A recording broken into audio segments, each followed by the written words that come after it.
game Bayonetta run. Let's see what you got, Gallerizde.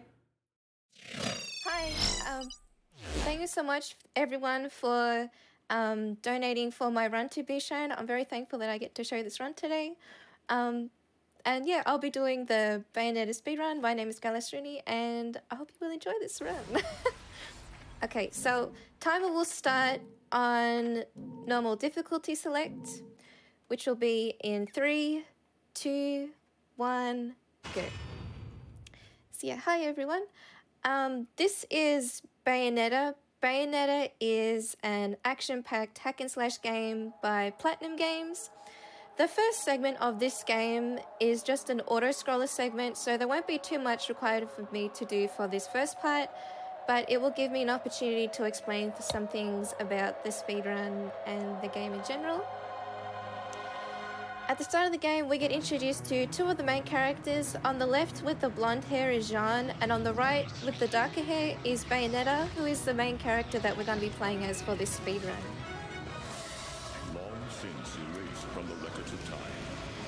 So yeah, like I said, this is just an auto-scroller segment. You'll notice that there is a narrator right now who has a bit of dialogue to read to give a bit of background to the world and the story of the game. What can happen with his dialogue is sometimes the final line of his dialogue gets cut off, so we just have to wait and see if we get that extra bit of time saved for this segment. Yeah, in Bayonetta, the main way that we perform damage is through punches and kicks and combos. On each of Bayonetta's hands and feet, she has guns which she uses to shoot her enemies as well. So you're going to be seeing a lot of shooting and a lot of punching and kicking along the course of this game. And in this auto-scroller segment, we see some of the enemy types that we're going to see along the course of the game as well. Unlike Devil May Cry, where you verse demons and like devil-like creatures, in Bayonetta you verse angels. So that's the opposite.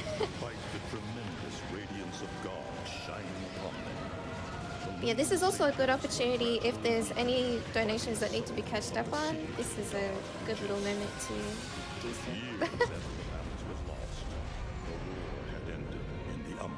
so. We can absolutely do that. Let's see. We've got Ash coming in with $5 saying, good luck to all the runners. Less than 3. We send some less than 3s to you too. A Mindful Hatful sends us $50. Had to donate to a great marathon for a great cause, because one of my favorite games ever.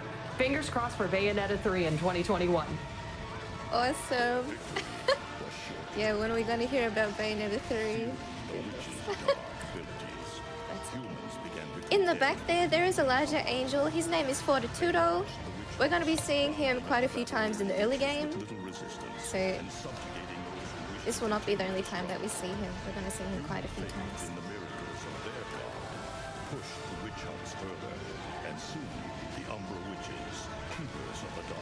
So the final line of the narrator's dialogue is coming up right now.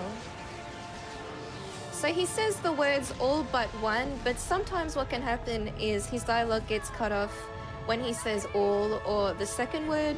So we just have to wait and see if we get a little bit of time saved from the narrator cutting off his dialogue that way.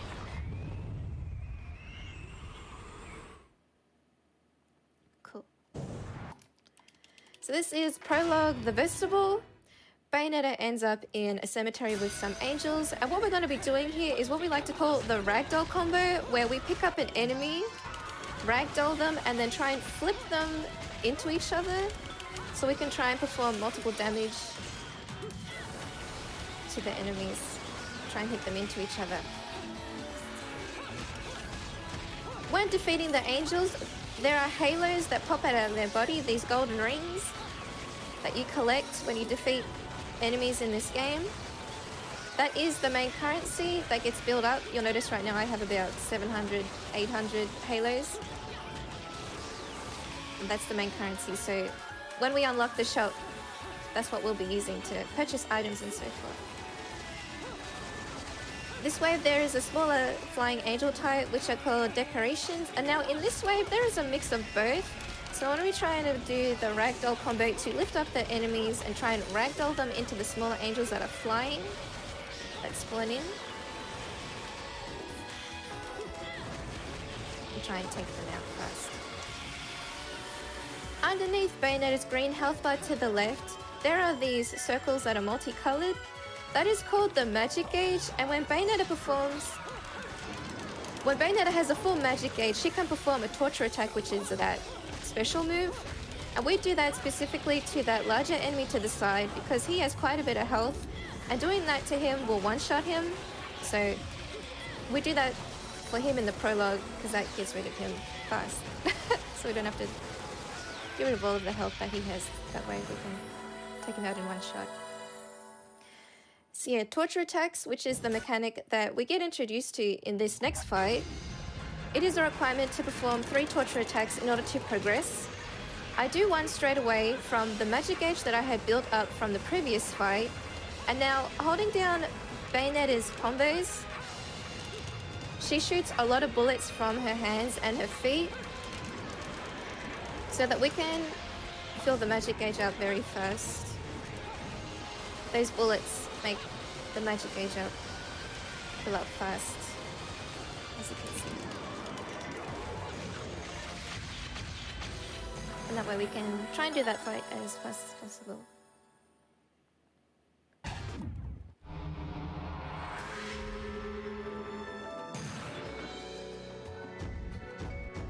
That's the end of the prologue. I should have been a pole dancer.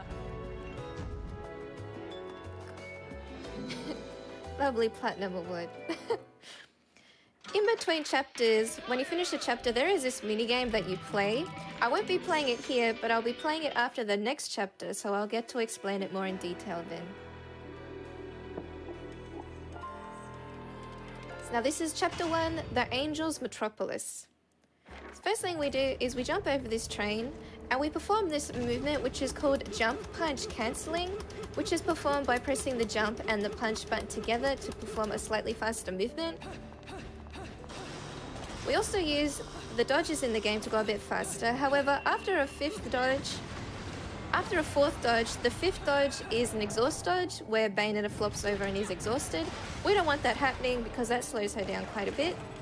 So for open spaces like that, we use the jump punch cancelling movement so that we don't have to deal with that happening.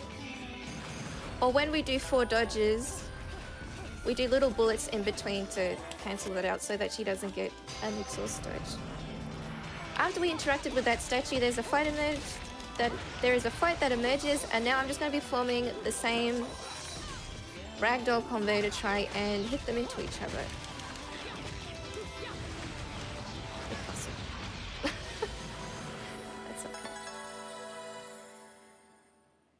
After that fight is completed, this statue reforms. Interacting with the statue and then activating it, it casts a lightning bolt, and dodging that lightning bolt, Bayonetta gets Witch Time. Witch Time is one of the most important mechanics of the game, and what it does is slows down time. Bayonetta can get Witch Time whenever she dodges something that could do damage to her, like that lightning bolt from a witch statue, or when dodging an attack from an enemy. In combat, when Bayonetta gets Witch Time from an enemy and time is slowed down, it gives her an opportunity to take advantage of situations a lot more when enemies are frozen. She can do a lot of attacks to them. So you're going to be seeing that a lot in combat throughout the game. But now we're going to go into the store and we're going to buy a technique for better movement. So you won't be seeing the punch jump cancelling movement anymore because we are buying the technique Air Dodge, which will allow Bayonetta to now dodge through the air, which is now what you're going to be seeing. Over the course of the run, we progressively get better movement, and now this is the better movement that we have to use. In this building there is a vase, and in that vase is an arcade bullet. Might remember I mentioned that there is a minigame in between chapters. Collecting that bullet gives me extra shots for that minigame, which we're going to be playing. So I'll get to show that off once we get there. One thing about Bayonetta that she can do is she can take the enemy's weapons away from them. Like right now, we took the halberd away from one of the dead angels and she uses it as a stripper pole. Another thing that she can do is perform a torture attack in order to acquire an enemy's weapon. And I specifically torture attack that enemy with the ball and chain weapon because I'm going to need that for an enemy who spawns in a little bit later. Here he comes.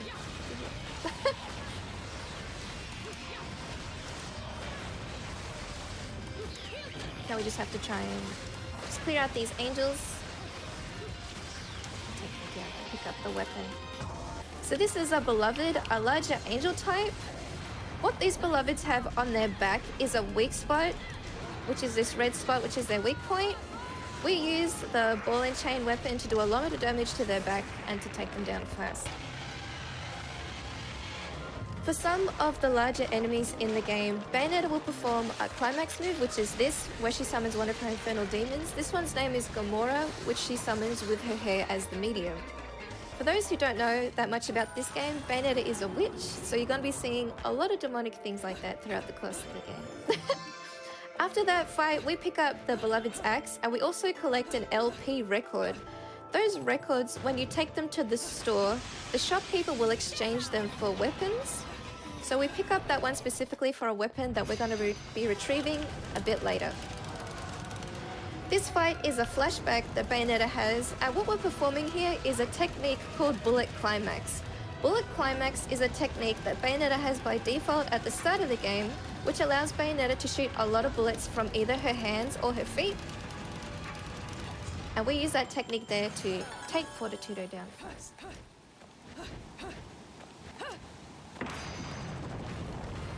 We also perform it here for the beloved who spawns in. It can also be performed with the feet. And one thing that Bullet Climax allows you to do is that it can allow Bayonetta to stay in one position in the air. And that is very important here because as you can see, the beloved is ramming the bridge to the side wall. If Bayonetta were to stand on this bridge, she would get a little stagger animation. We don't want that happening. So we stay in the air using that technique so that we can continuously do damage to him. He will spawn down here again, but we're going to be using the axe that we got from the previous fight. It does a lot of damage to his health, and then we can climax. You'll notice in this animation that the beloved is standing on the platform with Bayonetta. Usually what happens is he crawls up the stairs, and that is where you would usually burst him. However, because the axe does so much damage, we can kill him before he even gets there.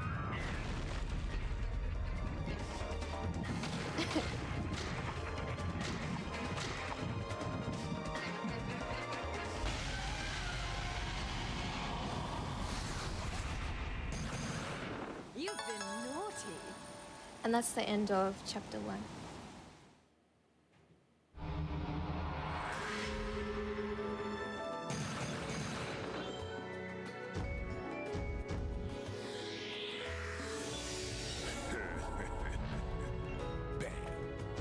So in this chapter, I collected an arcade bullet to give me extra shots in this minigame that plays after each chapter.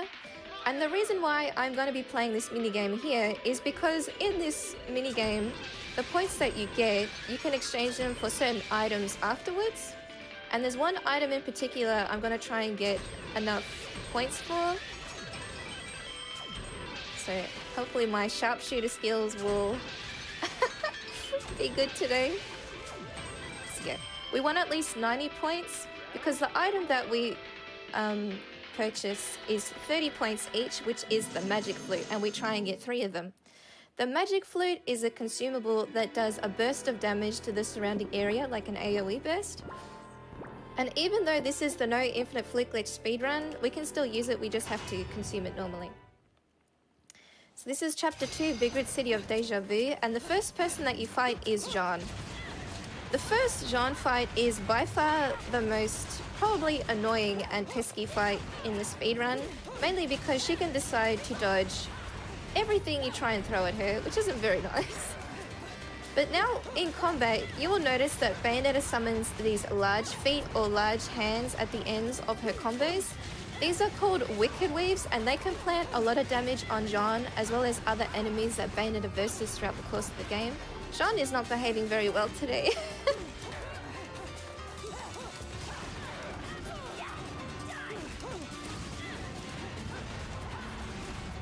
Yeah, so she can run away from everything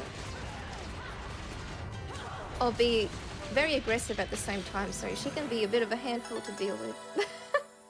But that's okay. And because this fight is a flashback, Bayonetta remembers that she can perform this one technique, which is Witch Walk, which now allows Bayonetta to walk on the walls. So for some parts of the game, you'll now be seeing Bayonetta crawl on some of the walls of some buildings. So you don't be seeing that. I interact with this statue to the side because for some doors in the game, like this one that is coming up, it is a requirement to have Witch Time activated in order to progress through them. So for the new game run, we need to interact with that statue to progress forward to get through that door. So this fight, I ragdoll one of the angels into the others to try and get some damage output straight away. And I'm just going to be performing some punch kick punch combos. Try and take them out. When I kill this angel who is wearing red, he will drop his angel weapon. Angel weapons in Bayonetta 1 are very powerful, so I'm going to be acquiring another angel weapon from this one. It is a bow, an angel bow, and using it you can do a lot of damage to these angels. For this wave, I use one of the shots on the Beloved, and I use one of the magic flicks that I had collected. That clears out the wave of angels that come down as the second wave. It clears them all out. And that's the end of that fight. So yeah, magic flicks are very powerful. In this next fight, we get introduced to a new angel type that are kind of like a wheel-style angel that can be rather pesky and run around a lot. But using the angel bow that I kept from the previous fight, we can take them down first, like so.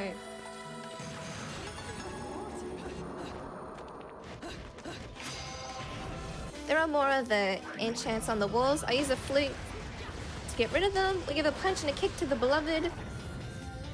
And he's not doing too good.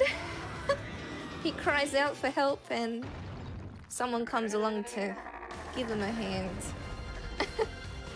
So now we have two Beloveds in the arena. First thing I do is get Witch Time from the one in the back. I kill the one which has less health and I collect his weapon. This axe does a lot of damage to them, so we use that against the one with the full health. Get rid of his health that way.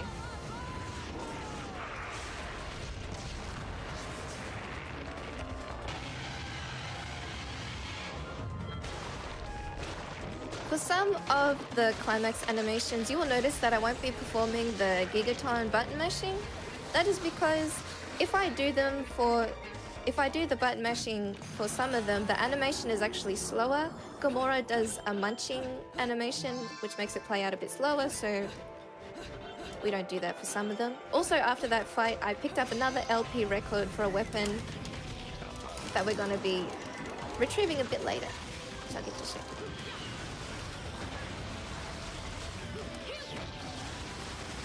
I just have to clear out the angels over here. This wall that you see here, usually you would have to do damage to this wall in order to make a pathway to get across, and you need Witch Time activated to do that from a statue which is far back. However, using the air dodge technique that we bought at the store, we can make it across there without having to do that. I used the halberd as a stripper pole in front of Fortitudo's face to do a bit of damage to him, and then we shoot a lot of bullets using the bullet climax technique into his face.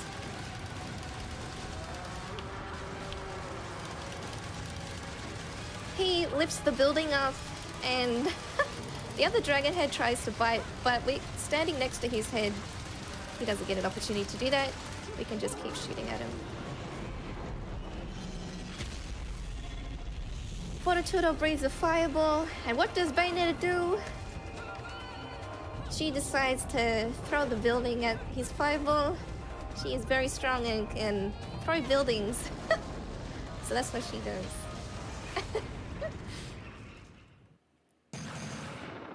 And that's the end of chapter 2.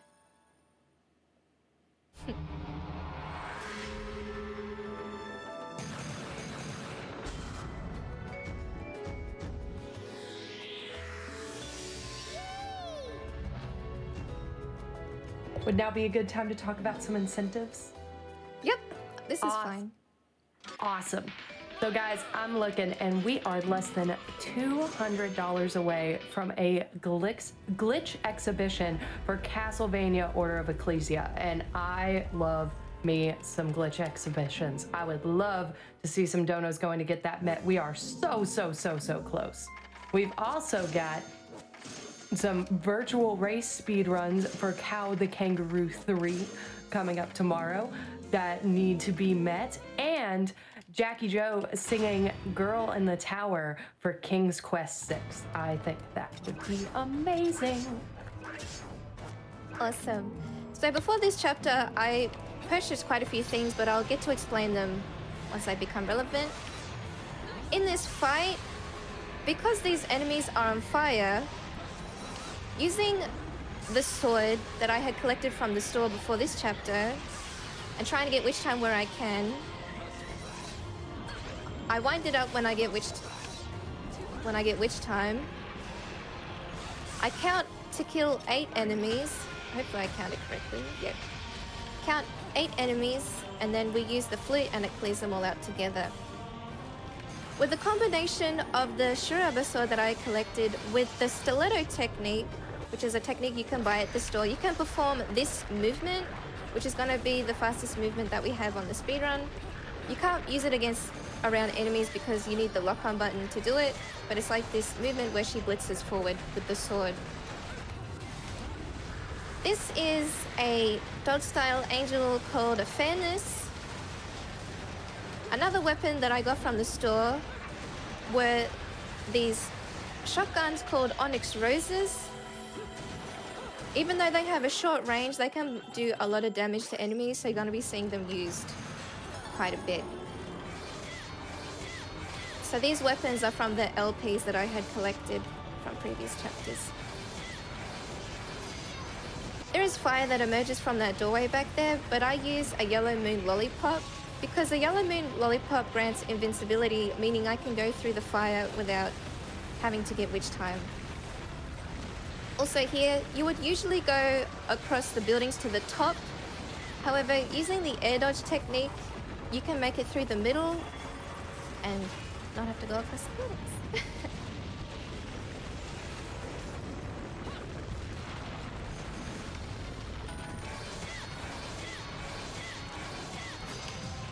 And this is a double Fairness fight.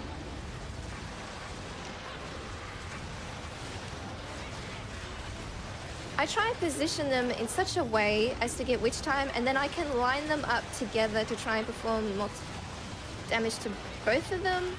Doesn't always work out there, but that's okay.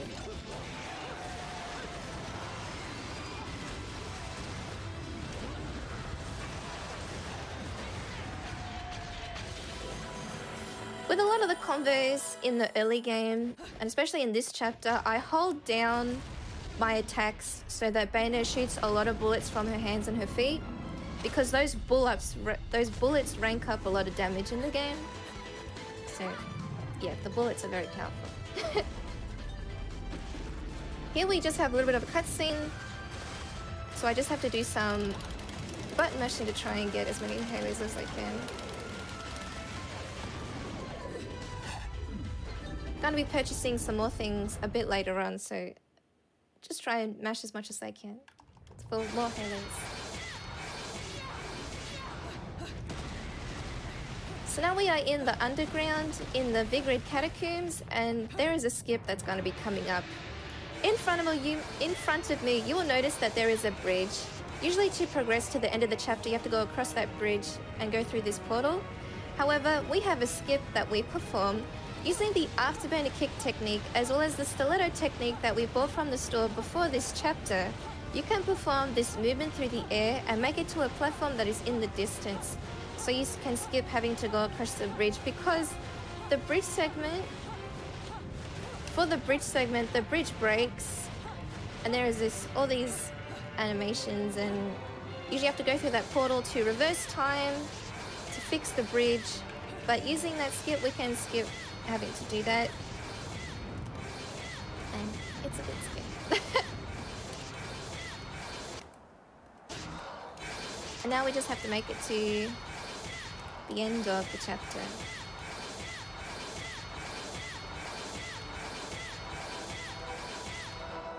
Which will be here in a Colosseum. So I'll get to show that off next chapter.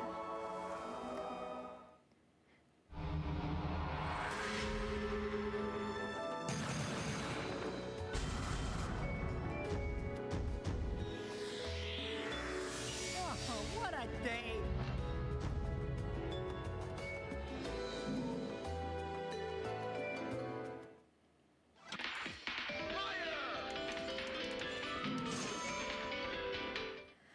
Fortitudo is the angel that we've been seeing a few times in the early game already. Now we're going to be versing him in the Observatory Colosseum in Chapter 4, the Cardinal Virtue of Fortitude.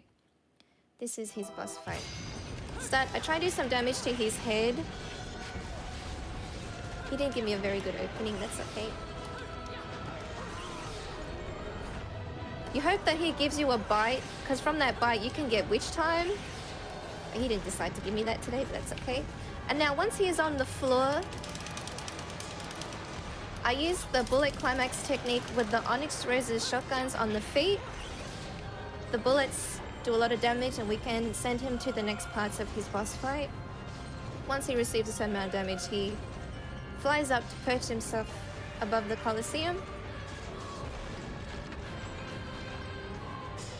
He breathes fire on the floor, and I just move Bayonetta in such a way that she doesn't get staggered by any of the fire. Now we jump onto these rocks, and she's gonna grab him, and she's gonna suplex him on the floor. Now there's just gonna be a bit more button mashing.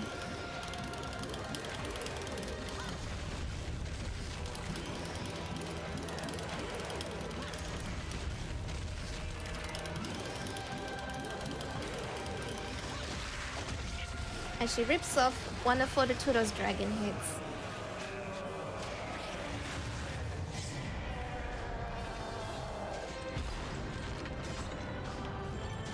What I'm gonna do here is try and do something a little bit special, which I missed, that's okay. It is possible to get Witch Time when he lowers his head to breathe fire so that he doesn't put all this fire on the floor. Now the objective now is for me to try and do enough damage to his head so that he trips over like that. His head went all the way over here.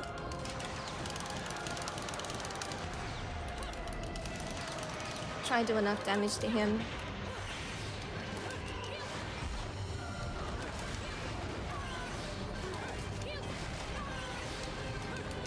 A little bit messy.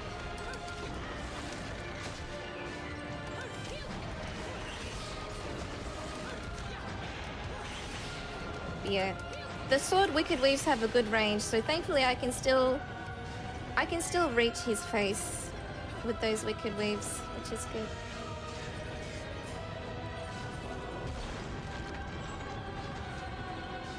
Now it's just going to be similar to as before. And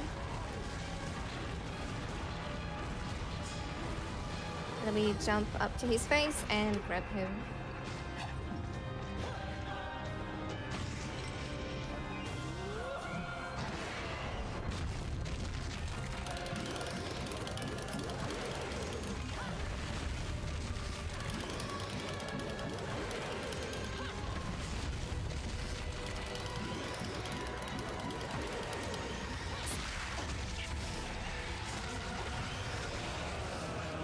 Now she's ripped off both of his dragon heads. Fortitudo is in a very bad mood.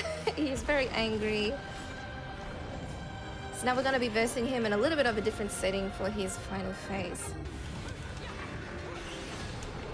And we use the sword here a lot more. The sword is very good against bosses.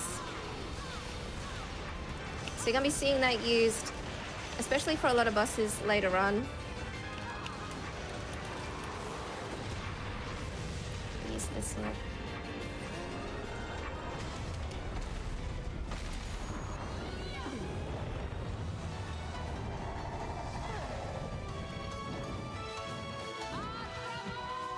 Bayonetta will now summon another one of her Infernal Demons, but this is one that we haven't seen yet. This one's name is Malphus, and Malphus is a bird.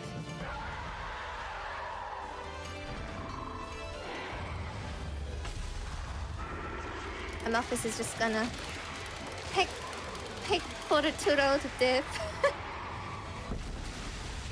Did not have a good day. And that is the end of chapter 4.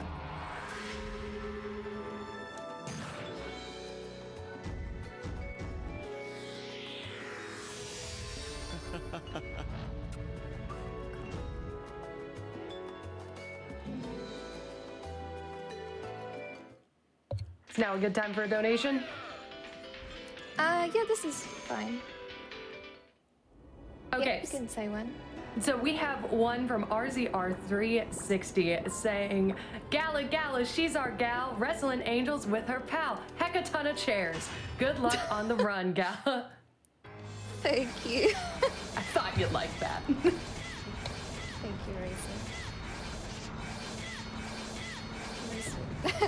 So yeah, this chapter, we're going to see a lot of new angel types, and one of them in particular is very mean, and they're called Grace and Glory. They come in red and blue. At the start of this fight, I try and get Witch Time to use the sword Wicked Weave to try and get some damage on both of them. At the start. Take them out. And I specifically try and kill the red one first because the one that you kill first will drop their weapon. The red one has a fire element, whereas the blue one has an electricity element. And the one with the fire element does this one specific move, which I'll get to show off in the next fight. It does this spinning with the claw. And with that, you can actually take out that dog. He decided to move out of the way, which isn't very nice. But that's okay. And we can just take them out first. So for the Grace and Glory fights, whenever there is one in the game, we usually try and kill the red one first for his weapon. And we use that whenever we can. Because angel weapons in the game do a lot of damage. So, especially that one in particular. From this contraption that Bayonetta uses, she turns the day to nighttime. Like so. So that this portal activates that she can go through. Now we are in this perspective, flying through the air. There are just some little angels that are flying, but we try not to collide with them as they will slow us down. So we're just going to be cruising on to the next fight. Which will be another Grace and Glory fight, my favorite.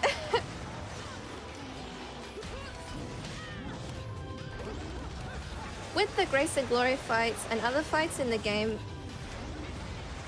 we try and do this one combo, which is a triple punch, triple kick combo.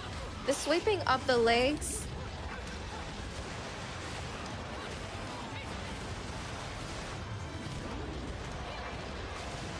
Can trip over enemies, even when Witch Time isn't activated, which can make it very useful to use. These are called Harmonies, which are a Stingray style angel type. I collect to the side. I collect them to the side by standing on the side of that platform, which they usually will bundle up together. And you can kill all three of them at once there. Sometimes they're a little bit far apart from each other, but that's okay. Also, for this chapter, I am collecting the LP record pieces. For some chapters in Bayonetta, the LP is broken up, and you need to collect them to collect the LP. So for this chapter, I am collecting them for a very special weapon that we're going to be retrieving a bit later. With these two enemies, which are called Ardors,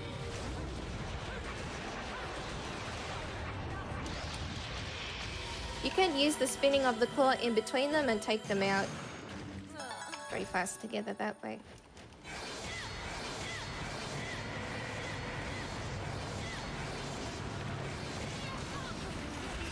And we just have to go up this tower. Bayonetta is witch walking up this tower to get to the end.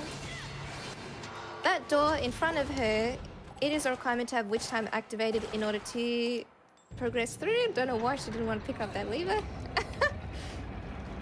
So we have to go up here to get these statues reformed so that we can get witch time from them. But in order to do that, we need to perform this fight.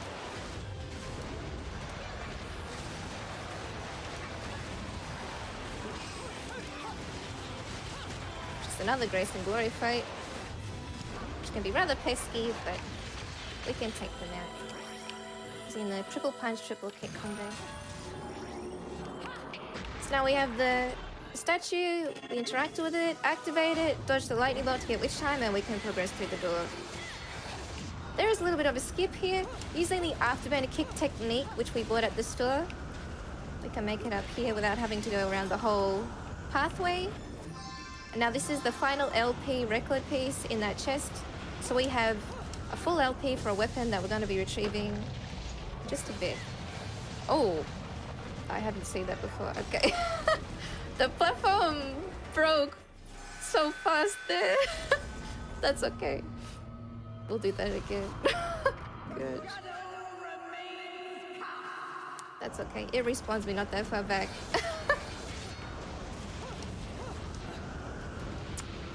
Okay, that's okay. This is a marathon. Something will go wrong, and it's gonna be this today. Okay. Okay.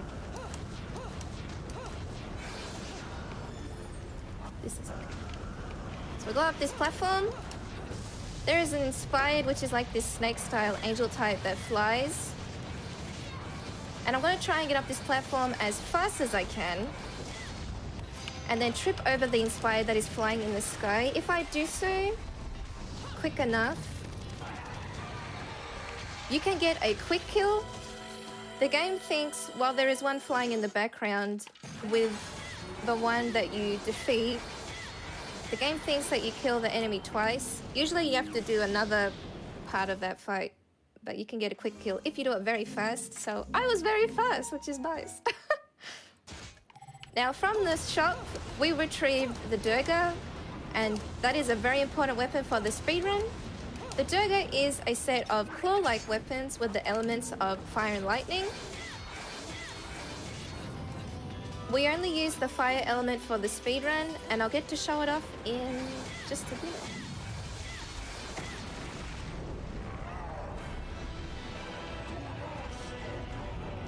That's Temperance. He just comes to say hello, but we're not going to be dealing with him right now. We're going to be dealing with him a lot later. But there is someone that we do have to deal with. And that person is Jean. The second Jean fight. What the Durga can do is the Durga can plant these explosives when holding down Bayonetta's combos, and you can see how much damage they do to Jean's health. They do a lot of explosive damage. So we're going to be using them a lot for the rest of the run. At the end of this chapter, we get a technique which is called Panther Within or Beast Within. Panther Within is the fastest form of movement for the speedrun. So from now on, you won't be seeing the stiletto technique with the sword. You'll just be seeing Panther Within, which is running in Panther form.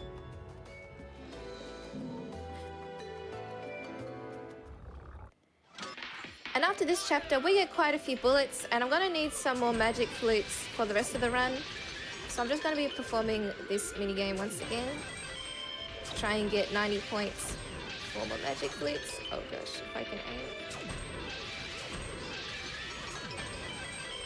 For the minigame, I changed from controller to mouse because I'm better at aiming with mouse than I am with controller. So we get 90 points for 3 more magic flutes.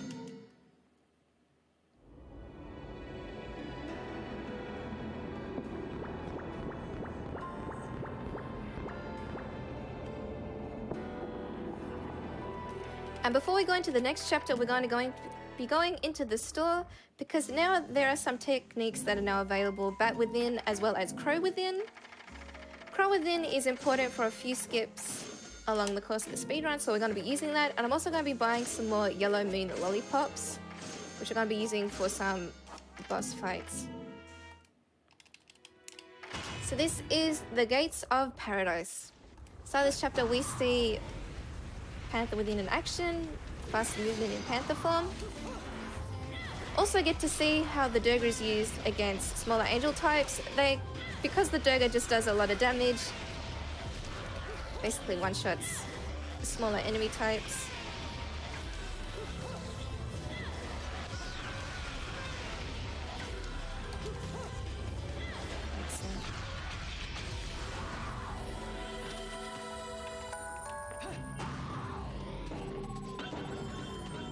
Now coming up in this segment, there is a skip. Usually you would interact with these statues that I'm bypassing for a fight to emerge. However, using the techniques that we bought from the store, we can grab onto a part of that building, on the bottom of the building, and you can make it on top of here.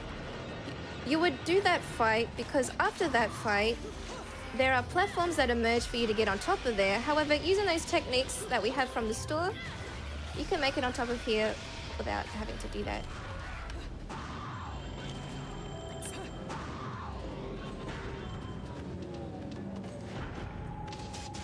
Do we have a quick moment?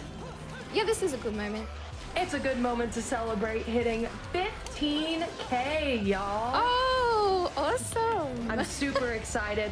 That means that we have unlocked the Super Mario Sunshine on Thursday as a bonus game. That is awesome.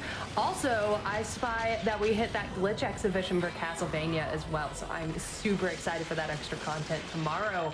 Thank you all. Awesome. Thank you, everyone.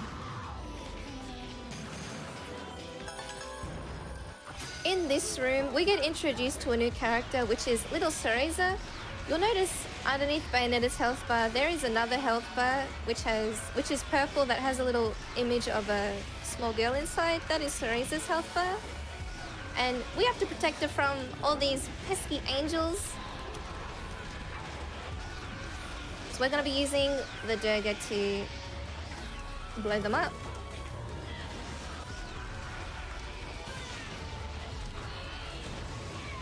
Like so. They usually don't get an opportunity to touch her at all in the speedruns, so that's good. You'll see her for a slight moment to the left there, which is a little girl. She's very cute.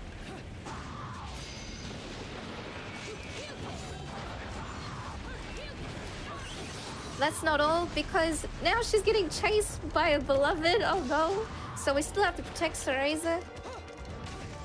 What I'm going to be doing is throwing the debris to the side to hit him, because Cereza is what determines how fast or how slow this segment is. We want to encourage her to keep running, and we really don't want him catching up to her. She can also fall down like that, which is not very good for our speedrun. We just try and encourage her to keep moving, Cereza. You can do it, don't worry.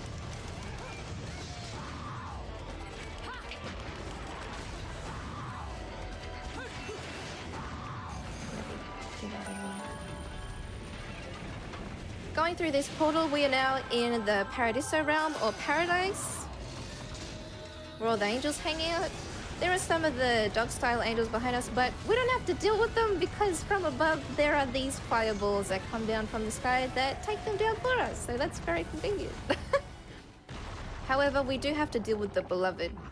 Like the Beloveds previously, they have a weak spot on their back, and what we're going to be doing is using the Afterburner kick technique to get enough height to get behind him, and then we're going to be using the Durga explosives to plant a lot of damage on that weak spot.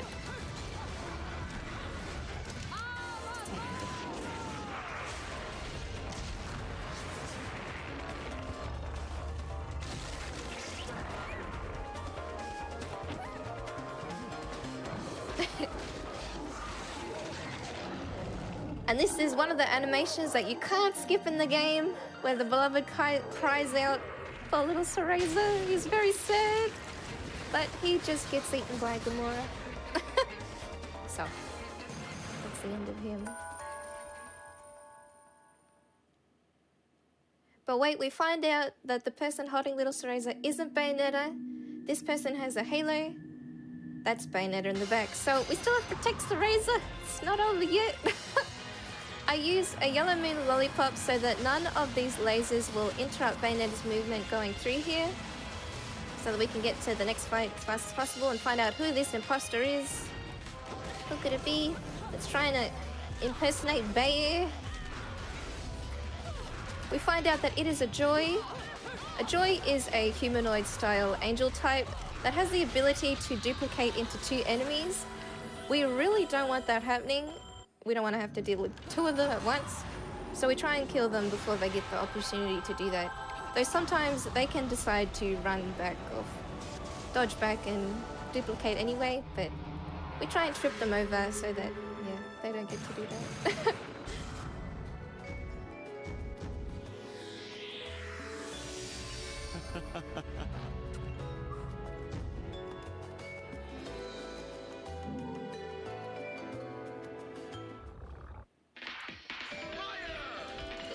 The next chapter will be a boss fight.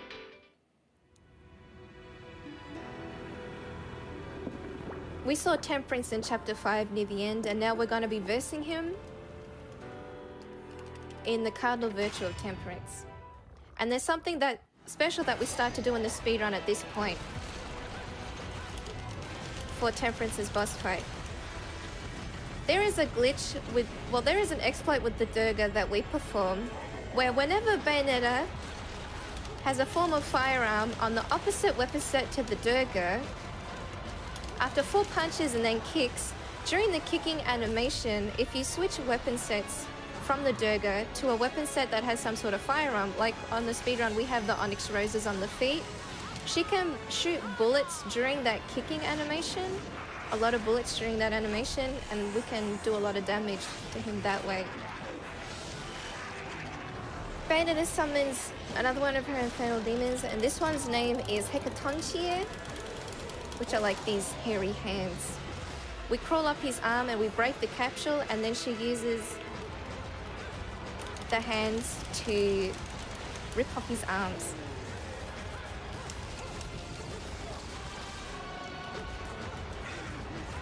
I had a feeling that was coming. When he does a punch like this, I purposely don't dodge, because when you dodge, it goes into this very slow segment with witch time. And because I want to get back to attacking him straight away, I let his punch hit me so that we can just go back to attacking him. We run up his arm after we do a certain amount of damage each time. We crack open the capsule using the sword, and then she summons Hecatoncheir. Temperance tries to struggle, but instead he gets punched in the gut and we rip off the other arm. There are also these capsules that you see on his body, so we're going to have to break them open too. And I use the bullet climax technique with the Onyx Roses shotguns.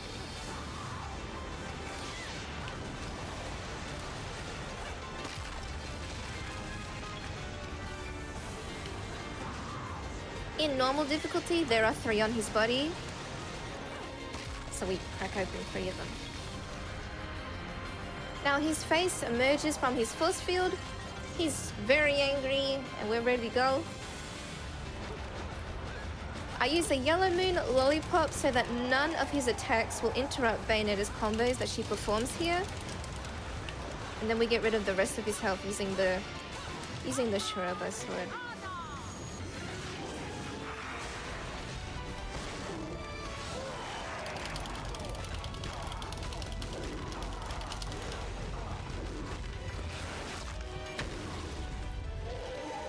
Temperance got his whole face reconstructed.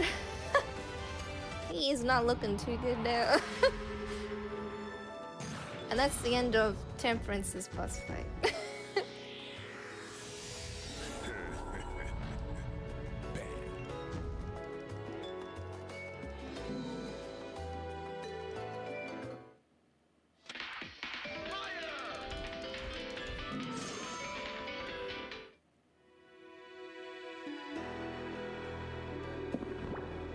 Next chapter is chapter 8, which is Route 666. And in this chapter, there is the biggest skip for the whole speedrun, which I'll get to show off once we get there. The setting of this chapter is on some cars and trucks with some angels. Try and get Wish Time and kick off the larger angels to the side. I go to the corner and I use a magic flute to clear out the angels on that side. And then we jump over here. We just have to blow up these angels. However, I think one of the larger angels survived me kicking him off. So he should be teleporting over here as well.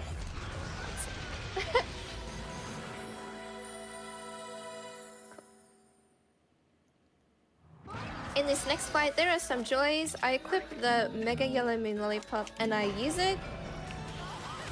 Reason why I use it is because in this fight, there are cars that are driving along this highway while you verse them, and they can stagger you and run you over, and we really don't want that happening for this fight. We just want to focus on clearing out these joys.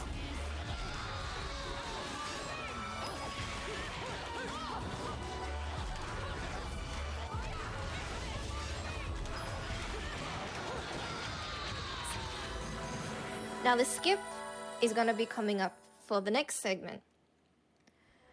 For this segment, usually what you would do is you would do this whole motorbike racetrack course where you would verse this angel who is in the form of a car. His name is Ironic.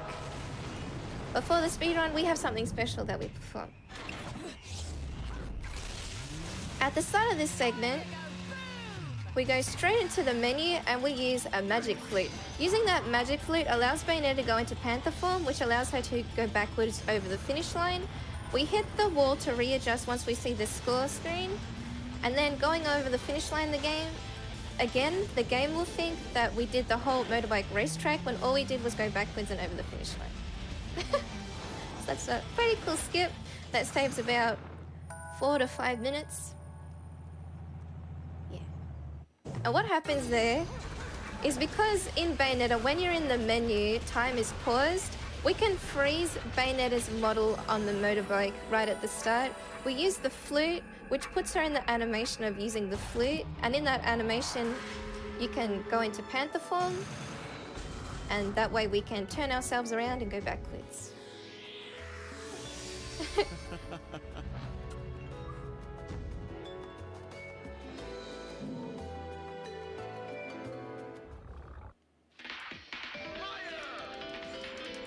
The next 2 chapters will be set in the Paradiso realm, or like the Paradise realm.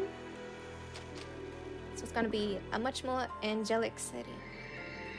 You also notice the blocks, they spell Bayo, B-A-Y-O. I think it's a very cute detail.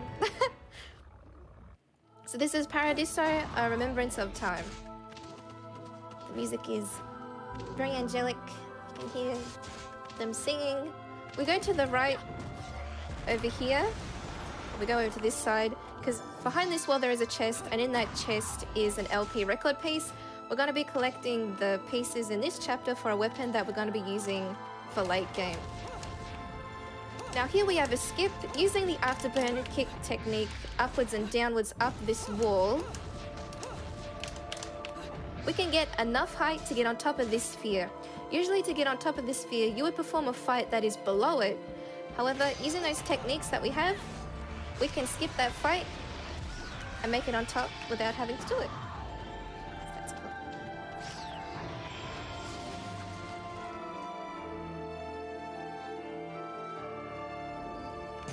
I'm going to be using the afterburner kick technique again to let the gravity of the upper platform take me to it so I don't have to go up the pathway. For this segment, there is a golem that is chasing after you down this Snake Way, Indiana Jones sort of segment. However, because the invisible wall there is not high enough, we can actually use the afterburner kick technique, go over the invisible wall and make it to the lower ring. So we can skip having to go around that whole Snake Way spiral segment.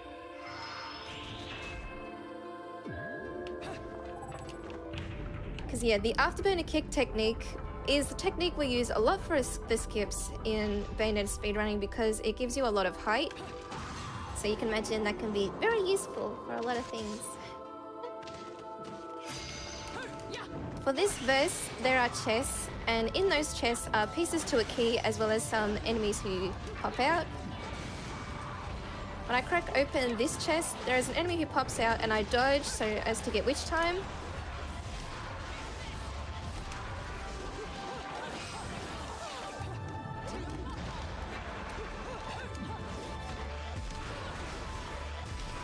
And I kill the red one first for his weapon, which I'm going to be using for this chest. I open it up and then I activate it so that we can kill the angel who spawns out. Now, even though we got a key from those chests, we won't be using the key. Instead, we'll be using the afterburn kick technique and making it cross that way. That key, when you put it in, it creates platforms. There's an animation where platforms emerge, but we don't need to do that. However, we need to do that fight because there is an invisible wall that needs to be removed in order to progress in the game. Now, these are called kingships. They are like a ship-style angel type. They have a weak point on them similar to the beloveds in the game. And we just use the Durga explosives to blow them up at that weak point. That is the second LP record piece that I just collected. So there will be one more coming up a bit later. Because we have the Durga on the feet, when in this perspective now, we can perform this faster spinning movement, which makes us go a little bit faster. And be careful not to get touched by these vines, hopefully, because they're not very nice. They slow you down quite a bit. There are some joys there, but running forward, you can just avoid them.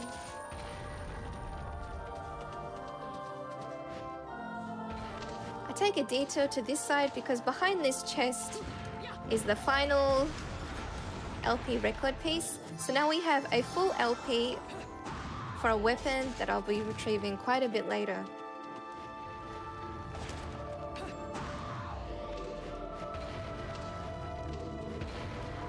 Running through this segment, there is a golem who chases after you, but when your movement is superb, well, or like if you run very good in panther form, you can make it through there without the golem even catching up to you, which I was very thankful of being able to do today.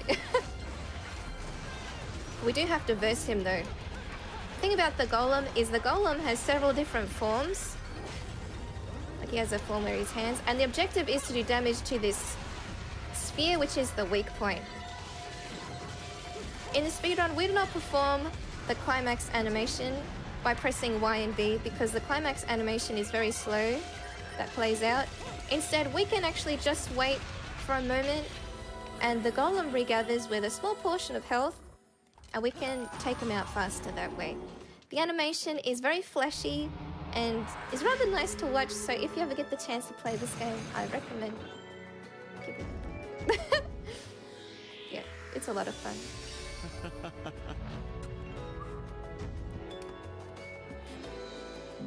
Cool.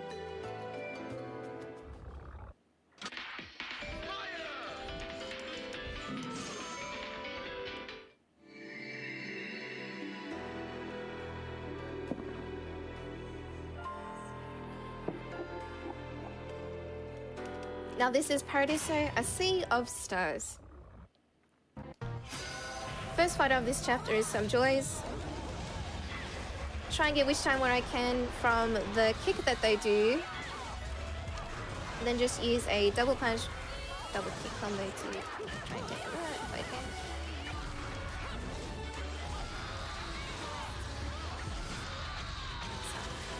I'm gonna try and perform a little trick here if I can. If I fall in a specific spot down here, go into the menu and I use a flute, you can actually get 3 of the gears to form. I only got 2 of them. It's a bit of a tight spot to land on, but it is possible to get all 3 of those gears to form without having to run up to each of them, because each time you run up to them, they do an animation like this. And because the flute does damage to the surrounding area, you can get all 3 of those gears to form. And you can avoid having to go up to each one and have the animation play out, so it saves a little bit of time that way, which is nice. Now coming up, we have some harmonies, which is the stingrays, and we just blow them up. Very Very nice.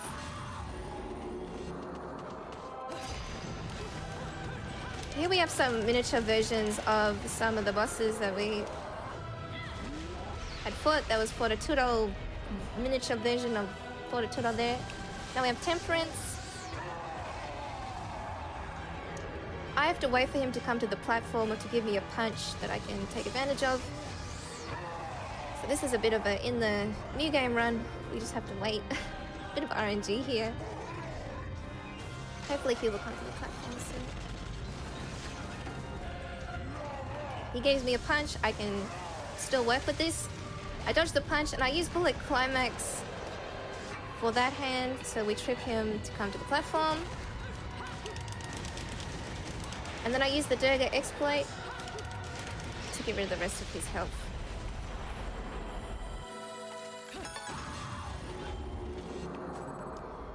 This platform here is spinning, so I just have to wait for it to come around.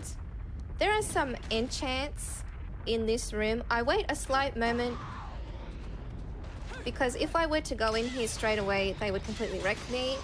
And I have to wait anyway for the platform to move around to get over here. So we just do that.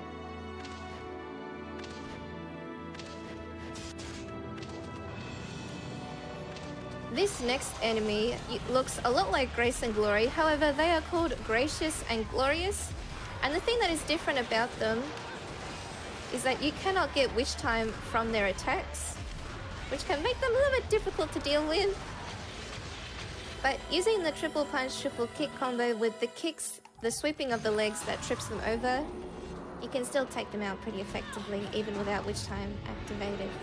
Because Witch Time is usually what you use as your main way to take advantage of an enemy. Now to the left, there is a finale fight that you usually would do. However, for the speedrun, we have a skip.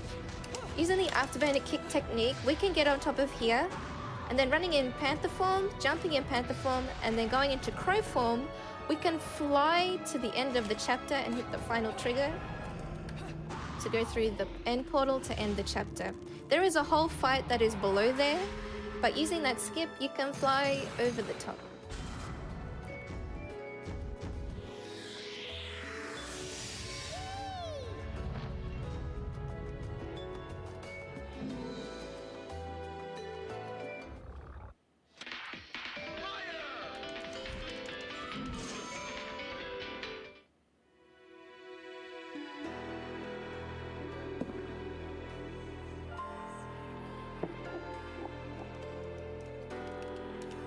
Now this is a boss fight, the Cardinal Virtue of Justice. However, before we see the boss, there's just a few angels that we're gonna have to pick off. For fights like this, where there is a larger angel type amongst smaller angels, we try and focus on the larger angel in the group because the smaller angels will usually clump around them. And that way we can take them all out together with the range of the explosives. So this is Justitia, which means justice in Latin, in the Cardinal Virtue of Justice, which is what this chapter is called.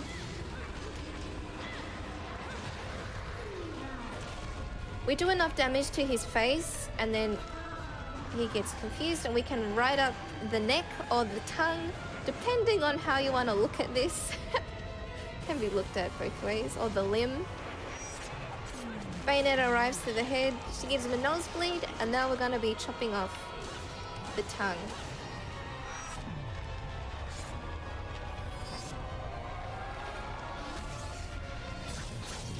Like so.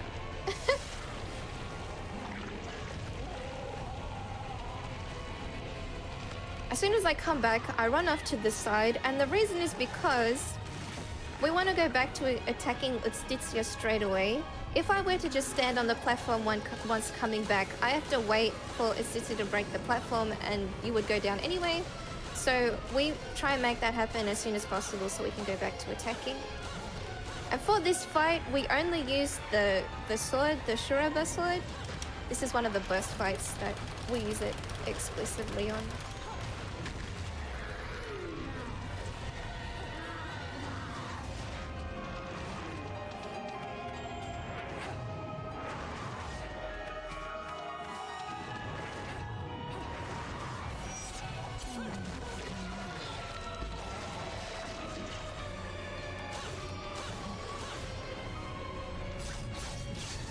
chunks off. Another tongue.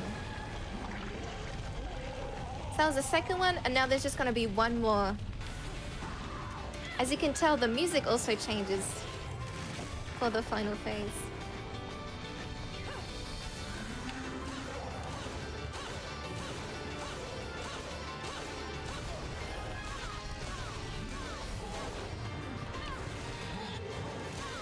He can also vomit these plants, which are not very nice when he does that, so they can stagger bay, so we try and make sure that we get rid of them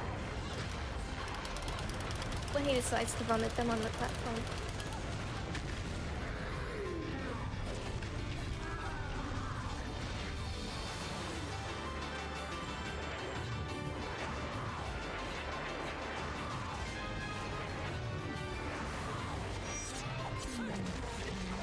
Kick him in the nose, and then we chop off the final tongue.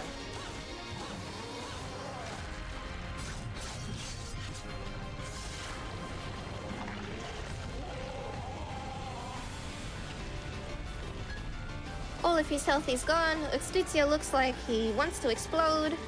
He's very angry. He comes to the platform and Bayonetta just punches him in the nose once again.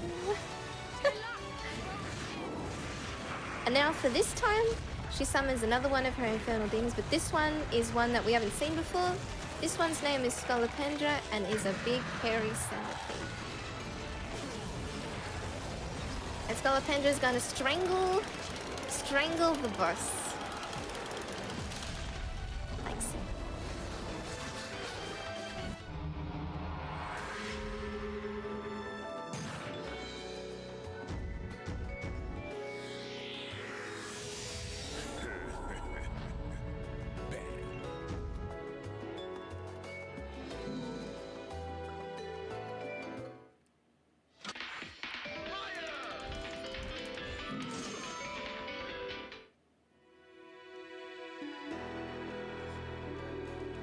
The next chapter is The Broken Sky.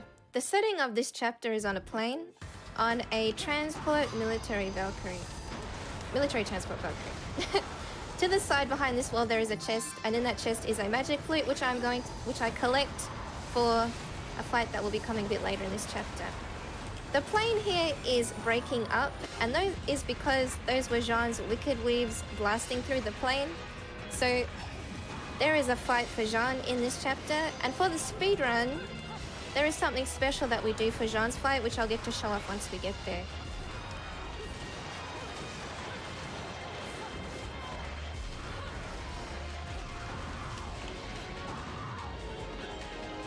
There's just a few angel fights I need to get rid of before we do that though.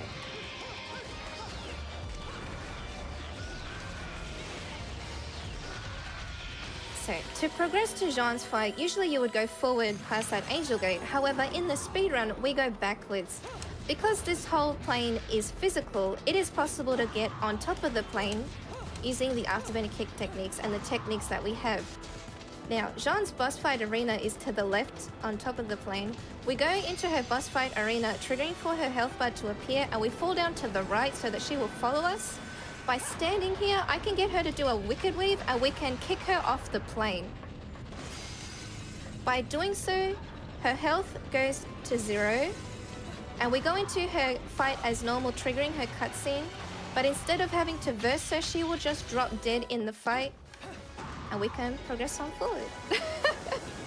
So that's a very good way of dealing with her fight, because her fight has a few phases, and we can just take her out like that.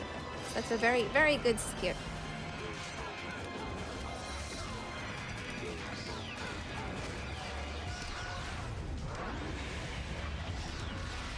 Now we have to protect little Cereza.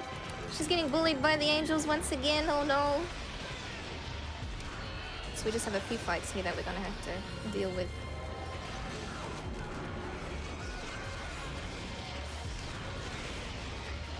Clear them out like so.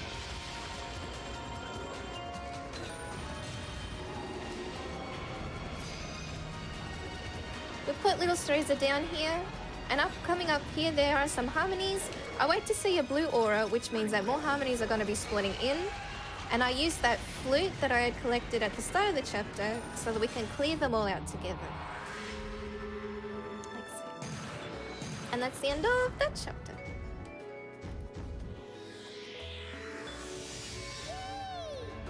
Would now be a good time to read a couple donations?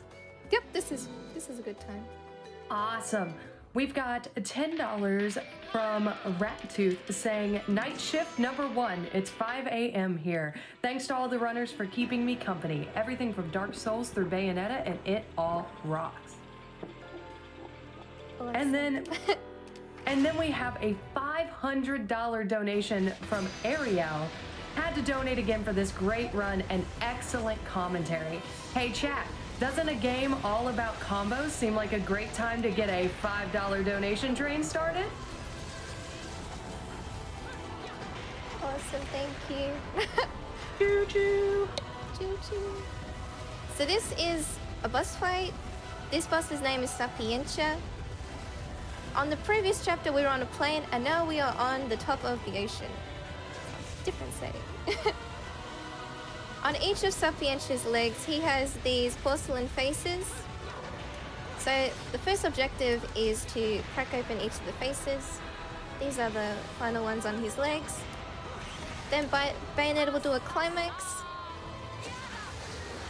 She summons another one of her infernal demons, but this one's name is Phantasmarinae, or Phantasmarinae, I'm not sure how you say it correctly. But it is a big hairy spider, and Sapientia doesn't like the spider. He's like, oh no, I gotta run away. But Bayonetta is gonna grab him, and she's gonna bring him towards the spider. Can't run away. So for these little segments, I just have to make sure that I direct Sapientia towards the spider, and to make sure I hit the quick time events, because otherwise I'll lose a bit of time if I don't get them right. The spider gives a munch to Sapientia's face, and now the weak point is his face. I try and do a bit of damage before he decides to dive again.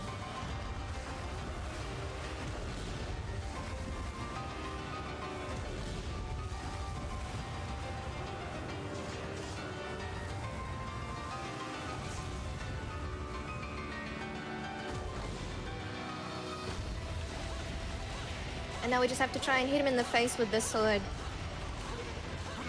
One thing that Sapientia can decide to do is he can do RNG dives. Some of them are pretty scripted for the new game run, but he can also do some extra dives which lose quite a bit of time, but he decided not to do those, so that's good. So we just try and do enough damage before he gets an opportunity to do that.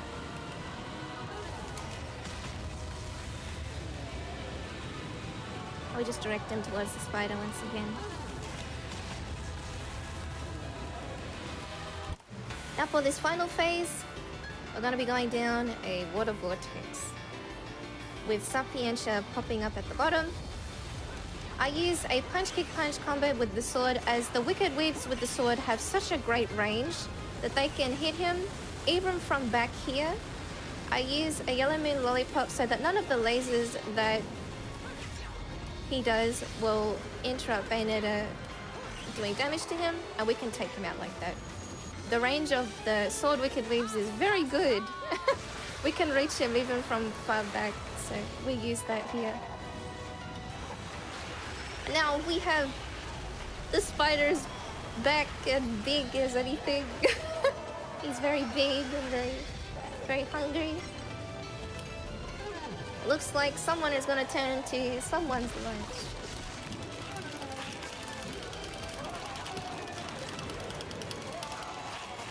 Like so.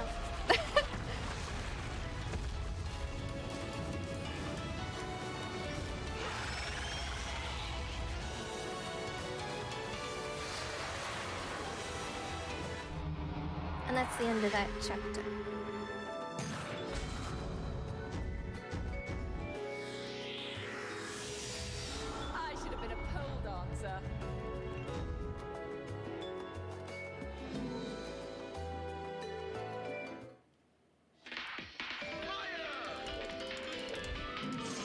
Before the next chapter, I'm going to be going into the store and I'm going to be retrieving a weapon from an LP that I had collected, as well as buying some items and an accessory, which I'll get to use for in-game.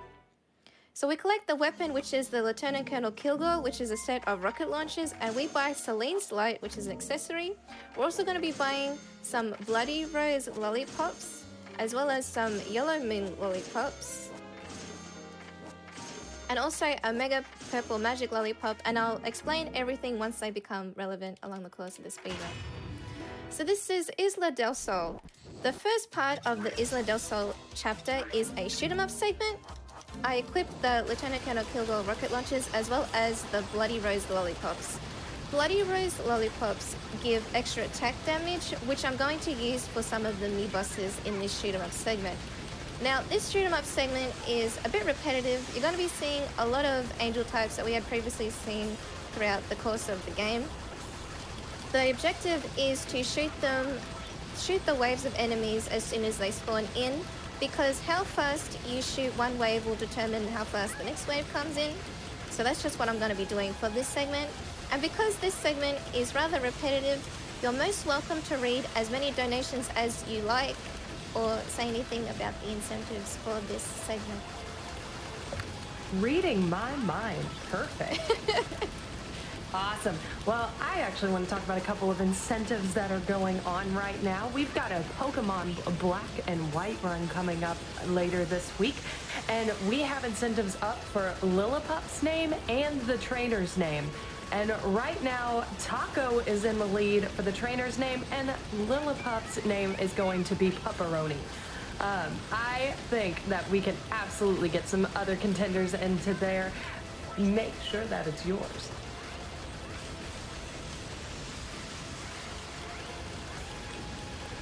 Also, we've got $25 from Leona. GDQ has been a bright spot in my life for years. Thanks for being such a creative and inclusive community. I'm going to send out a solid less than 3 to the chat for that one. We've got one from Kelvin W for $15. Good luck on the run, Gala. Make sure you punch God extra hard for charity. I'll make sure.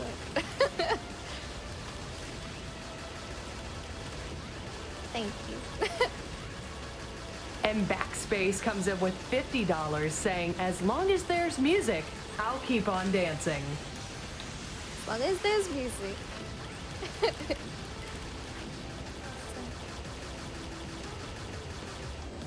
That's one of the lines that Bayonetta says in the game. That explains everything, because I had no idea where that was coming from.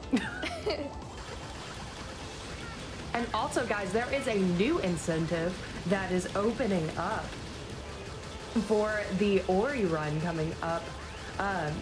There is going to be an option for Ori plushies to be in the background of the run, I believe.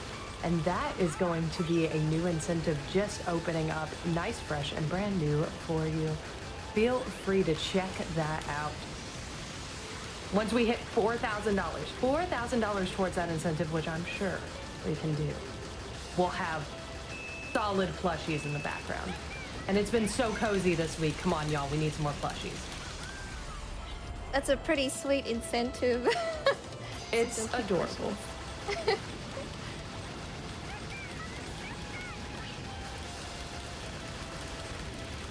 Do we have time for a few more? Yes, of course. Keep going, keep going. Awesome. I don't know how long these things are, so I just want to make sure.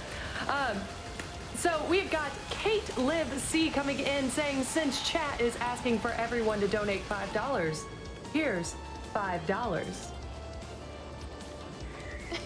And then we have $25 for Anonymous that just sends us 5 trains as their message. And so I'm assuming they are covering 5 lovely spots on that $5 train. Thank you so much, Anonymous. And then GLaDOS sends us a haiku. Bayonetta surfs.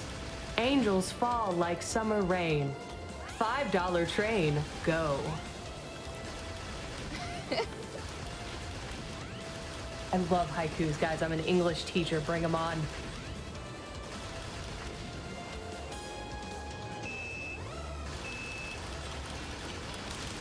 year, Kitty sends us $25. My jaw is agape at the skill and hair on display. There are no brakes on this Bayonetta train. A lot of hair in Bayonetta.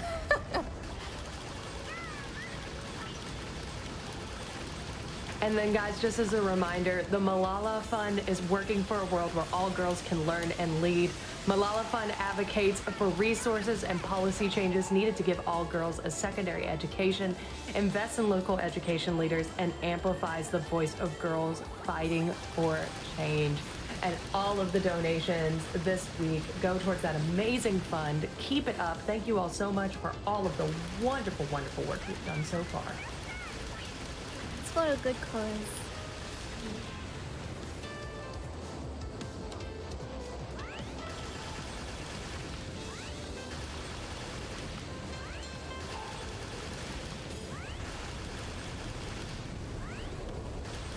So the final mini boss of this segment is coming up. The music is becoming a bit more eerie as the final boss for the shoot 'em up segment is going to be coming up soon.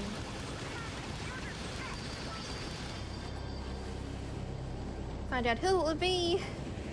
It will be...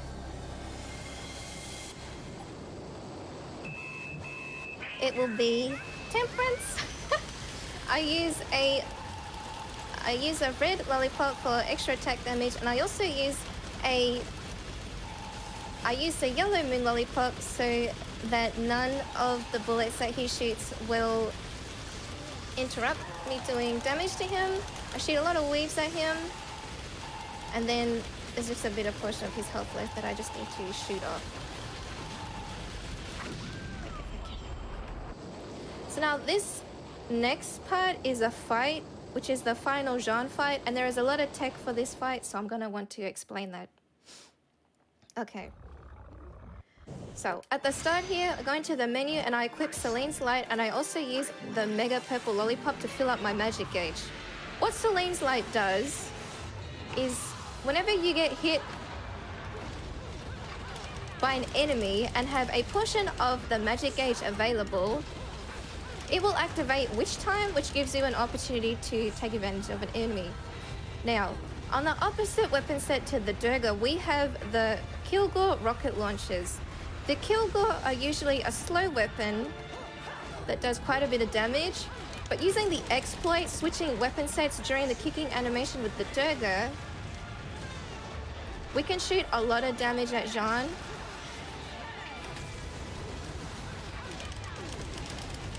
Do a lot of damage to her health for this segment.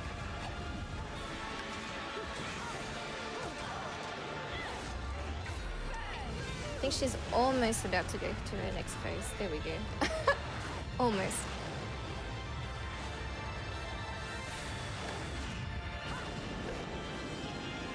So the objective is to try and get Witch Time where we can, either from activating Celine's Light or dodging one of her attacks, do 4 punches, and then during the kicking animations, we shoot a lot of bullets. A lot of the rockets, I should say. Now, one thing about Jean, which is interesting to take note of, is whenever Bayonetta runs in her version of Beast Form, Jean will want to run after her in her version of Beast Form as well. And this is important to take note of because whenever Jean comes out of her Beast Form, she will want to attack you with her sword, which gives us an opportunity to activate Celine's Light from an attack. Yeah. So we can get Witch Time that way.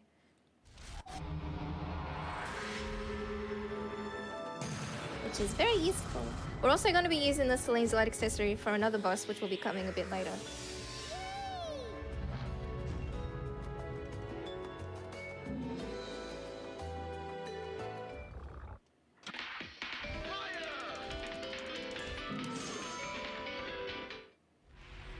The next chapter is going to be quite repetitive with enemy types and fights that we have seen previously in the game. So this is also a good time if you would like to read any donations or any things that need to be read. That's also a good opportunity to do so. in A Tower to Truth. Yeah, this chapter. I can absolutely do that. Yep. Let's see, we've got a donation from Moss Mouth for $100. Had to donate again for this amazing Bayonetta run. Smash those angels and keep donating, everyone. Awesome, thank you. Moon River gets $10. First time donating to GDQ. Figured I had to donate to my favorite game of all time. Let's dance, boys. Awesome.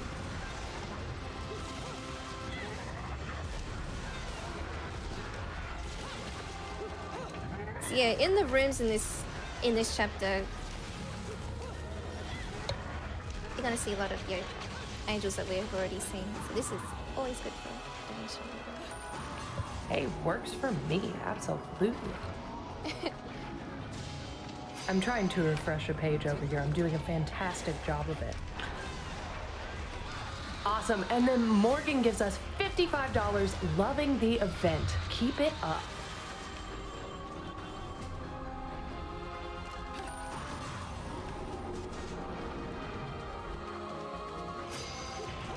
For this fight here, with planting the explosives, I try and plant them in such a way to try and clear out all of the enchants together. And then we just do this fight. Kill the red one specifically first because I'm going to need his weapon for a fight that comes up a bit later, which I'll get to show off once we get there.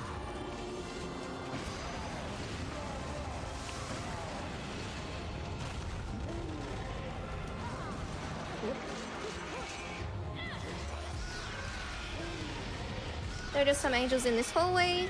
Just have to blow them up, and then we can progress forward. Temperance is also punching through the wall back there. We're gonna be seeing him very soon. He punches through the glass here, and now we go into these contraptions, and we're gonna be shooting bullets directly into his face. I try and direct them specifically into his face because he gets a stagger animation like that. So we try and keep him staggered so that he doesn't get an opportunity to fight back. And we can just shoot at him.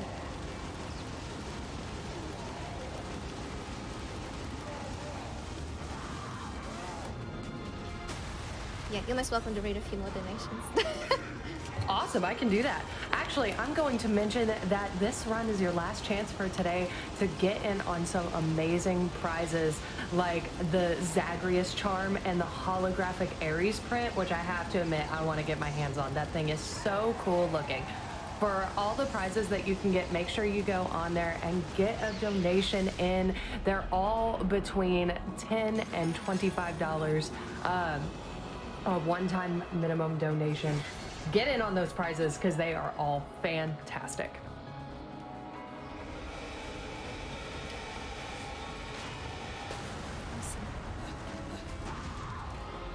And Mang Mo is dropping us $25, saying, good Bayo run.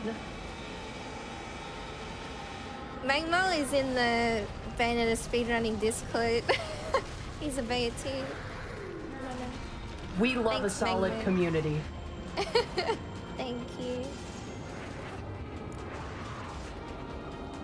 Andrew Prime also drops us $100 without a comment. Thank you so much for your generosity, guys. Everybody has been giving so much tonight. It's awesome to see.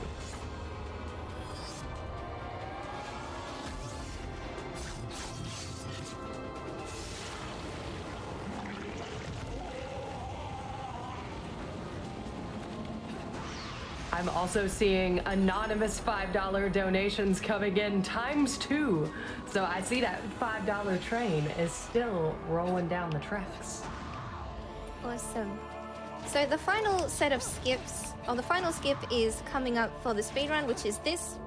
This is a contraption that you usually would interact with to get the plates to move around.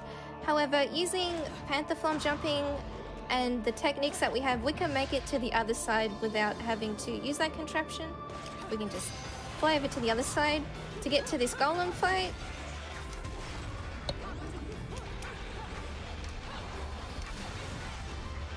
And this golem has one extra form that we might not get to see today, but it also has a form to go into a centipede form, which is a bit different from the previous golems in the game. But it's okay if we don't see it, because that's the worst form to have to deal with. So, yeah. That's alright.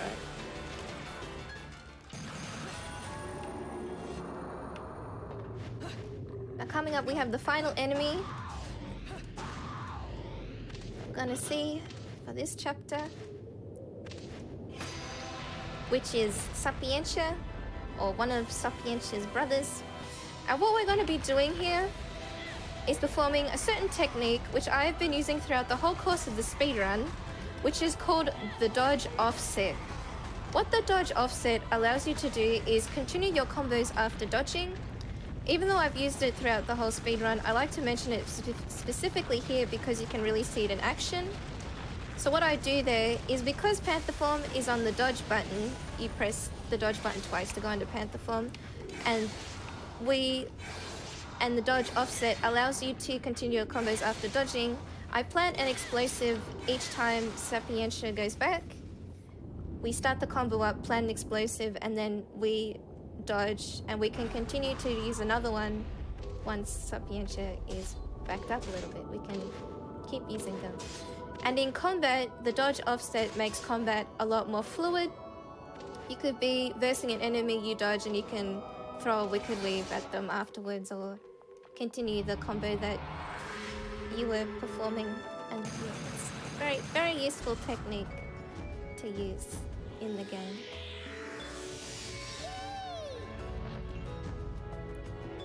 So that's the end of A Tower to Truth, end of that chapter. The next two chapters are dedicated to two bosses that are both pretty RNG heavy. So we'll see how they behave today. We'll see how they behave. The first one being the Lumen Sage.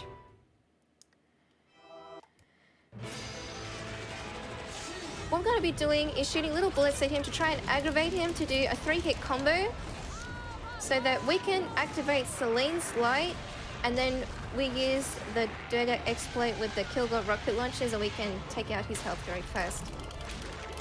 Each time we erase his health, Bayonetta summons one of her infernal demons. First time she summons Gamora, and you can see what happens.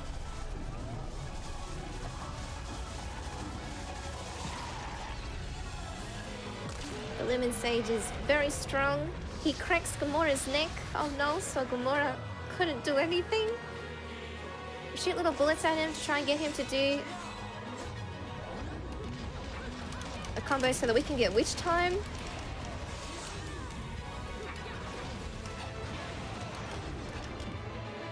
Then we climax once again. Bayonetta summons Scolopendra the Centipede. Oh, we'll see what happens with the Centipede.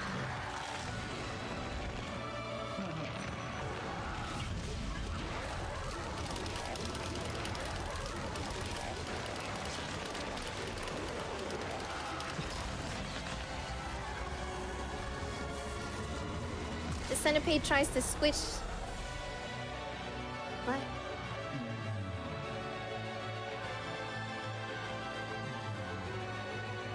The Lumen Sage mocks us by combing his hair.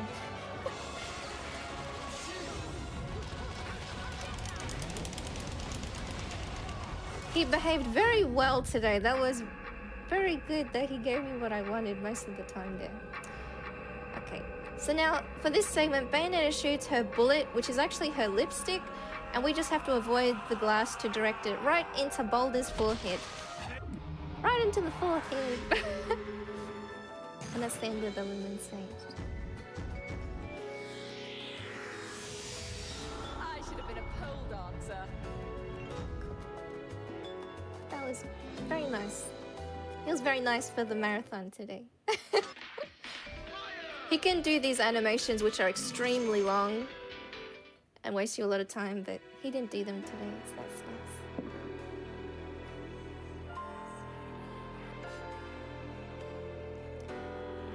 Now for the final chapter of the speedrun is Epilogue Requiem. At the start of this chapter, you play as Jeanne. Jeanne is riding on her motorbike. You're not versing her, but you're playing as her. I use a Mega Yellow Moon Lollipop so that none of these angels interrupt Jeanne on her motorbike because we want her going as straight and as fast as possible, uninterrupted.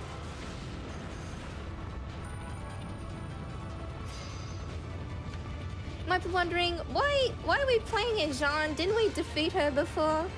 Well, there are a lot of events that happened after the last chapter, and now Jeanne is coming to save Bayonetta. And the theme that is playing right now is called Friends. So that might give you a little bit of an idea between the relationship between Jeanne and Bayonetta. So it's my favorite song in the game that plays here. I like it a lot. It's very good. Yeah, sometimes Bayonetta goes on sale for like $5 on Steam, and I would definitely recommend picking it up to give it a try because there's a lot of content in the speedrun that you don't see, and it's a whole lot of fun, so I recommend it. Give it a try. It's a lot of fun. So now, Jeanne, we're just progressing to get towards the final boss. Or the final boss of the run. We try not to get hit by the meteors that come down. We just try and make our way forward.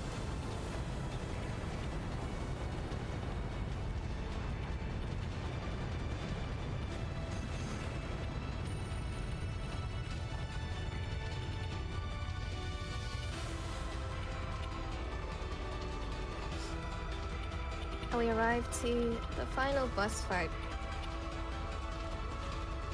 which is Jubileus the Creator.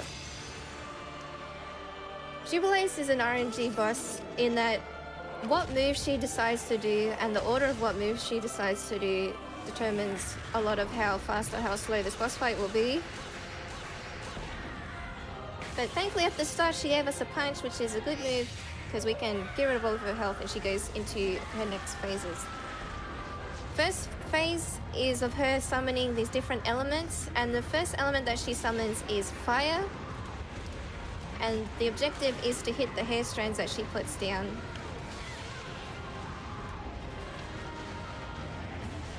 So we run over to each one of them and hit the hair.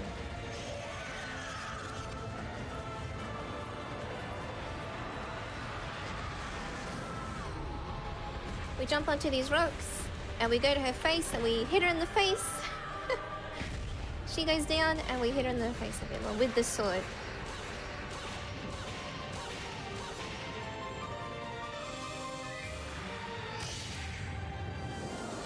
Now the next element that she does is ice. So instead of fire where there's ice everywhere, similar to the fire phase, the hair strands are in the same positions. So we just run a similar path to each one.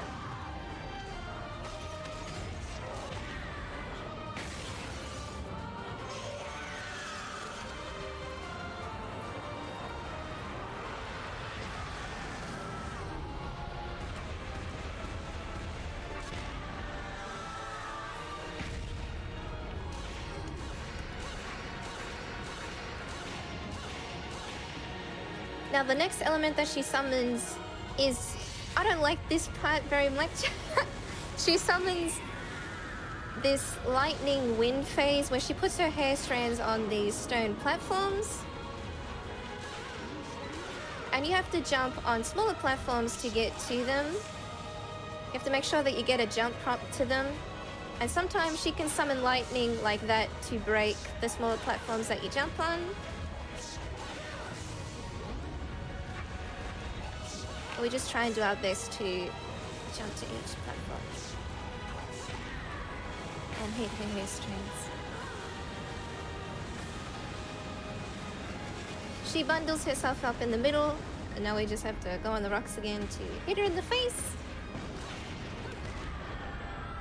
And then hit her in the face a bit more.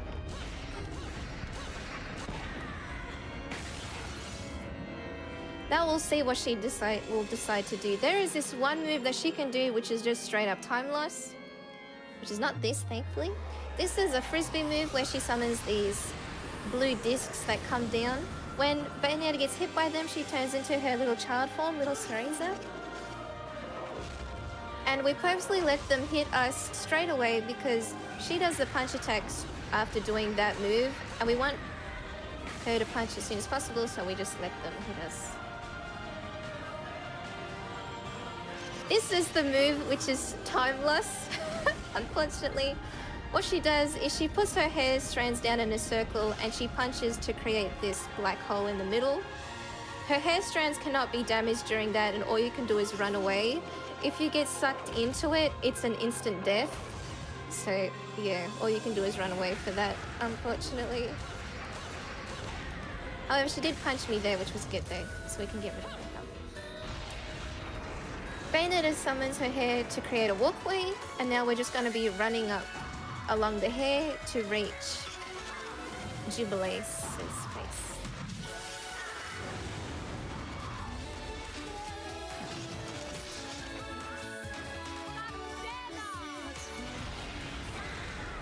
Using the sword.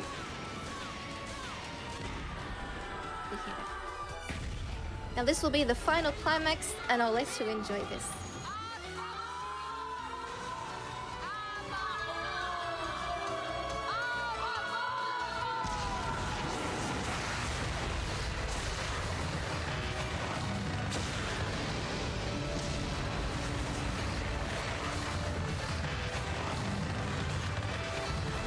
With a combination of Bayonetta's hair as well as Jean's hair, together they summon Queen Sheba.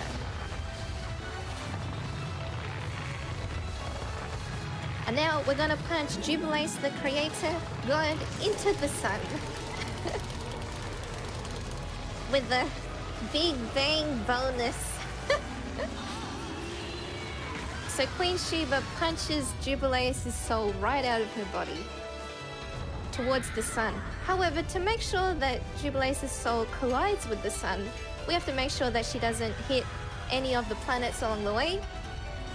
So I'm just going to be directing her till we get to the sun. So if there's any more donations that need to be read, this is a good little opportunity to read a few out. I can absolutely read a couple out for you. We have an anonymous $100 donation. Sending you some luck. Good luck, Gala. You can do it. Thank you. We also have Chu Ren coming in with $25 saying, super excited for this Bayo run. Let's go, Gala. Thank you, Chu Ren.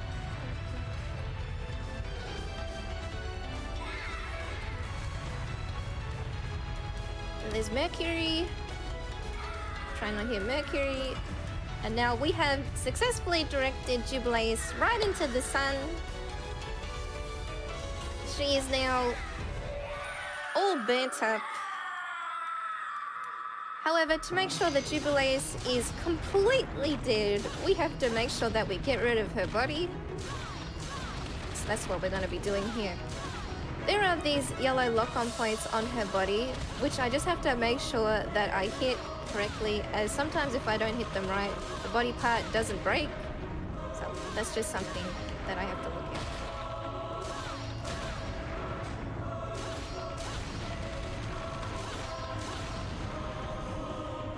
And Jean also helps you out for this segment. You can see her shooting. Thanks, Jean. Cool.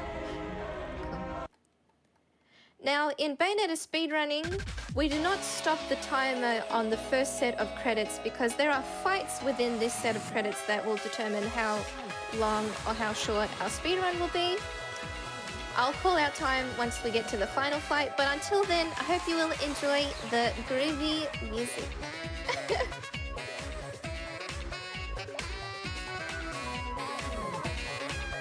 The theme that plays here is called Let's Dance Boys.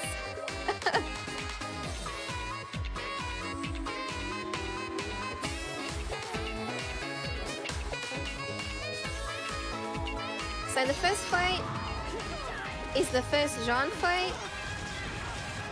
Now, unlike before, we do a heap of damage in the credits and we just take her out straight away.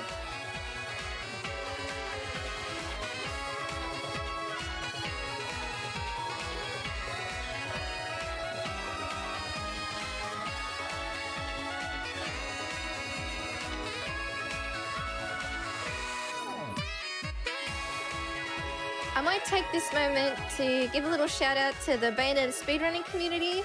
If you are by any chance interested in learning either the Bayonetta 1 speedrun or the Bayonetta 2 speedrun, you're most welcome to join our community Discord, which you can find attached either to the Bayonetta 1 or Bayonetta 2 speedrun leaderboards on speedrun.com. I'm most inviting to have new people come in who love the game, so yeah, you're most welcome to come join us.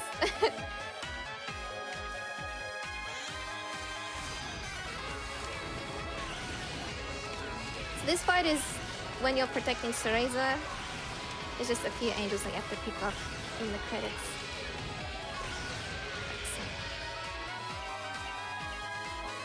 I also want to give a little shout out to some of the runners that are my good friends. One of them is Ace Krana. He's probably sleeping because he lives in Europe, but he is a very good runner of this game. He taught me a lot about this game when I first started running. Also, Enthes is another runner who is most encouraging. We have some good laughs. So, I want to say thank you to them. They're very good friends.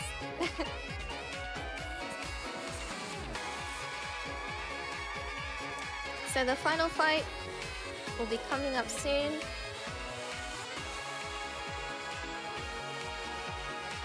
The final fight is set in the cemetery in the prologue where you start the game. Just some angels here that we need to get rid of.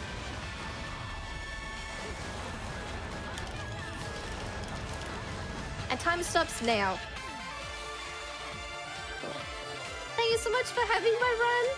And for everyone who donated for my run to get shown as a bonus game, I'm very appreciative that I could be here. Thank you so much for having me. I hope you enjoyed this run. I had a lot of fun getting this show it off. Thank you. Thank you so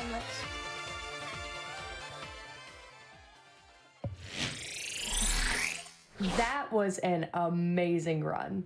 Absolutely amazing run from Gala Serenity. Thank you, thank you.